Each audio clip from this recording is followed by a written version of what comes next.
మనిషి సంతోషంగానే ఉంటూనే ఆ ఇల్లు ఆ దేశం బాగుంటుంది. చాలా దేశాల్లో ఆకలి, పేదరికం, నిరుద్యోగం, రకరకాల సమస్యలు ప్రపంచవ్యాప్తంగా ప్రజలను వేధిస్తున్నాయి. ఈ సమస్యలు ప్రజల ముఖాల్లో చిరునవ్వును దూరం చేస్తున్నాయి. అయితే గత 6 సంవత్సరాలుగా ప్రపంచంలో అత్యంత సంతోషకరమైన దేశంగా ఫిన్లాండ్ ఉంది. వారి ఆనంద రహస్యం ఏంటో ఒకసారి తెలుసుకుందాం.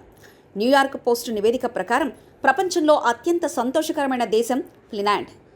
ఫిన్లాండ్ ప్రపంచంలోనే అత్యంత సంతోషకరమైన దేశంగా ఎలా అవతరించిందో ఫిన్నిష్ మనస్తత్వవేత్త ఫ్రాంక్ మార్టెలా ఇక్కడ ప్రజల సంతోషానికి కారణమేమిటో వివరించారు. ఫిన్లాండ్ సంతోషకరమైన దేశంగా ఉండడానికి 3 ప్రధాన కారణాలు ఉన్నాయి. వీటిని ప్రజలు తన దైనందిక జీవితంలో ఖచ్చితంగా అనుసరిస్తారు. ఏ దేశ ప్రజలైనా ఈ నిబంధనలు పాటించడం ప్రారంభిస్తే సంతోషంగా ఉండడానికి ఎక్కువ సమయం పట్టదు.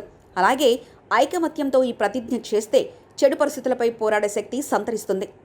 ఫిన్లాండ్లోని ప్రజలు తమ చుట్టూ ఉన్న వారి పట్ల శ్రద్ధ వహిస్తారని నిపుణులు అంటున్నారు. వారి ముఖాల్లో సంతోషాన్ని చూడడానికి, తమ వంతు సహాయం చేయడానికి ప్రయత్నిస్తూనే ఉంటారు. మీరు ఎవరికైనా విపత్కర పరిస్థితుల్లో సహాయం చేస్తే వారు మీకు ఎల్లప్పుడూ రుణపడి ఉంటారు. మీరు, మీ కుటుంబం, స్నేహితులు, పొరుగువారితో ఎంత ఎక్కువ సమయం గడుపుతున్నారో మీ జీవితం అంత సంతోషంగా ఉంటుందని ఫిన్లాండ్లోని అనేక అధ్యయనాలు ధృవీకరించాయి. ఇక్కడ ప్రజలు తమకు సంతోషాన్ని కలిగించే విషయాలను ఒక లిస్టుగా తయారు చేస్తుంటారు. ఇక్కడ వారంతా అదే పని చేయాలనుకుంటారు. అనేక ఏళ్లుగా ఇక్కడ ఈ పాత పద్ధతిని కొనసాగుతూ వస్తుంది. ఇతరులకు మంచి చేయడమే ఇక్కడ వారి ప్రథమ ప్రాధాన్యత. ఇక్కడ ప్రభుత్వ సంస్థలు కూడా ఎల్లప్పుడూ ప్రజలకు సహాయం చేయడానికి సిద్ధంగా ఉంటాయి. ఇక్కడి ప్రజలను ప్రభుత్వం ఎప్పుడూ సంతోషంగా ఉంచేందుకు ప్రయత్నిస్తుంది. ప్రతి క్షణం ప్రజల సమస్యల పరిష్కారానికి ప్రయత్నిస్తుంది. ఏమిటంటే మీ దేశం ఎలా నడుస్తుంది అనేది మీ ఆనందంపై భారీ ప్రభావాన్ని చూపుతుంది.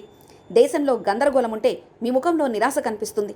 అరాచకం, సామాజికమైన, రాజకీయమైన లేదా ఆర్థికమైన పరిస్థితులు ప్రజలను ప్రభావితం చేస్తుంది.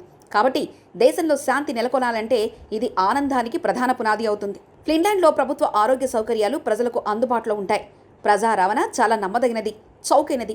ఎక్కువగా సంపాదించేవారు, తక్కువ సంపాదించేవారు అనే తేడా లేదు. ప్రజలకు నిర్ణయాలు తీసుకునే స్వేచ్ఛ ఉంది. అవినీతి తక్కువ.